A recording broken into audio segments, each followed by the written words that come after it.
Hi hello नमस्कार मित्रमैत्रिणींनो, राणीज रेसिपीमध्ये पुन्हा एकदा स्वागत. चला तर नवरात्रीचे घट बसलेले आहेत, त्यामुळे कडधान्य खायचं नाही. मग अशा वेळी रोज रोज स्त्रियांना पडणारा प्रश्न म्हणजे काय काय भाजी करायचं. मग भेंडी, गवार, घेवडा सगळ्या भाज्या झालेल्याच आहेत. आता इथे बघा मी सुरण आणलेलं आहे, तर सुरणाचे काप करायचे ठेवले. आता इथं बघा मस्त सुरण कापून घेतलं, त्याची साळ वगैरे काढून घेतले, त्याला मस्त छान चिंच चोळून घेतली. आता हळद मीठ हिंग लावून घ्यायचं. चिंच चोळलं म्हणजे आपल्या हाताला किंवा सुरणाला खाज येत नाही, म्हणजे आपल्या गळ्याशी ना तो खाजला जातो, तो खाजता येत नाही. आता इथे छानपैकी मस्त हळद मीठ हिंग लावून घेतले, चोळून घेतलेले आणि छानपैकी तव्यावर तेल टाकायचं आहे आणि भरपूर सारा मस्तपैकी लसूण टाकायचा. इथं बघा सुरणाच्या कापाला छान चोळून घेतलेला मसाला मीठ आहे, छान असे काप लावून घेतले. कोथिंबीर मस्तपैकी टाकून घ्यायची भरपूर सारी आणि छान आता तांदळाचं पीठ किंवा रव्यामध्ये घोलून घ्यायचे. तव्यामध्ये लसूण टाकायचा भरपूर सारा आणि एक एक सुरणाचे काप तांदळाच्या पिठामध्ये मी घोळून घेतलेले आहेत. इथे गावाकडे तांदळाचं पीठ वापरला जातो.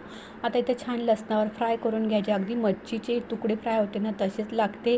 अगदीच बघा मसे आता प्रत्येकाला जेव्हा मच्छीची आठवण येते तर उपवास सुरू झालेत, पण आता बघा छानपैकी सुरणाचे काप करायचे. भाकरीबरोबर चपातीबरोबर भाताबरोबर एक नंबर लागतात. छान वाफेवर शिजून द्यायचे. आता इकडून तिकडून परतावायचं, थोडं झाकण ठेवायचं आणि पाण्याचा हबकाबरोबर मस्त शिजून घ्यायचा. अगदी चमचा असा टाकला की लगेच निघाला पाहिजे, असं मस्त की सुरण तयार होतात. आणि मग समजायचं शिजलेत आपले सुरण. बघा असे झाले की सुरण शिजलेलं वाटतं. आता ही सुरणाची भाजी तयार झाली. कशी वाटली नक्कीच कमेंटमध्ये सांगा. राणीज रेसिपीला मी टिफिनच्या आयडियामध्ये छान छान रेसिपी दाखवत असते. छान छान भाज्या कशा झटपट होण्याच्या होतात अशा दाखवत असते. मस्त बघा सुरण शिजलेलं आहे आणि छान छान रेसिपी असतात. माझ्या रेसिपी आवडत असेल तर लाईक शेअर सबस्क्राईब करायला विसरायचे नाही.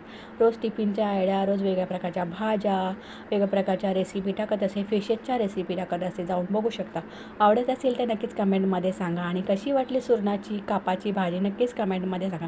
अशी भाजी करून बघा, आवडेल तुम्हाला. आणि आवडल्यास लाईक शेअर सबस्क्राईब घरातलेही तुमचं कौतुक करायला कमी करणार आहे. पुन्हा भेटूया, तोपर्यंत बाय बाय.